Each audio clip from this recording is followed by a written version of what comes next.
Depuis 2 mois, Julio est à quai avec son bateau. Capitaine depuis plus de 10 ans en Guyane, ce Brésilien originaire du Pará a toujours travaillé dans la pêche. Mais l'administration française ne l'autorise plus à sortir en mer comme avant. Le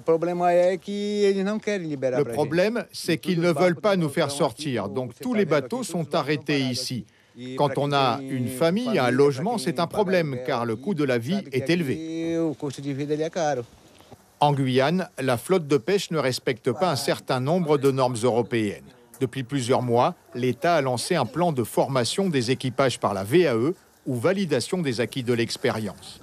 Fin connaisseurs de la mer mais non francophones, peu à l'aise à l'écrit, la plupart des capitaines ont obtenu une capacité qui ne les autorise pas à prendre la mer plus de 24 heures.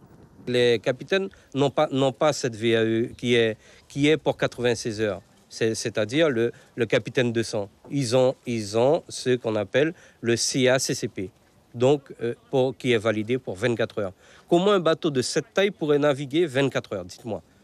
C'est impossible. Aujourd'hui, 24 heures, ça ne couvrirait même pas ce qu'ils mangent en dépenses. Cet armateur a 2 bateaux bloqués à quai. Il ne sait plus comment faire face aux dépenses de son entreprise. Et pour les marins sans revenus, c'est la galère.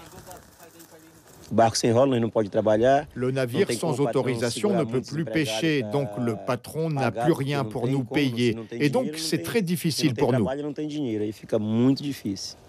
Au village chinois, des armateurs de Cayenne retrouvent des patrons pêcheurs venus de Saint-Georges de l'Oyapock. Ils font face aux mêmes difficultés. On a 7 bateaux et les bateaux sont en train de pourrir. Soit je dois passer, transborder des marins sur notre navire pour qu'ils ne puissent pas rester à quai. Mais en ce moment-là, la plus grande difficulté, c'est le manque de marins et la formation qu'on doit passer. C'est vraiment compliqué. Acculés par les dépenses, certains patrons font quand même naviguer leurs bateaux au risque d'être sanctionnés. Selon plusieurs armateurs, près de la moitié des 130 navires de pêche guyanais seraient bloqués à quai pour des raisons réglementaires. La direction de la mer n'a pas souhaité communiquer pour le moment.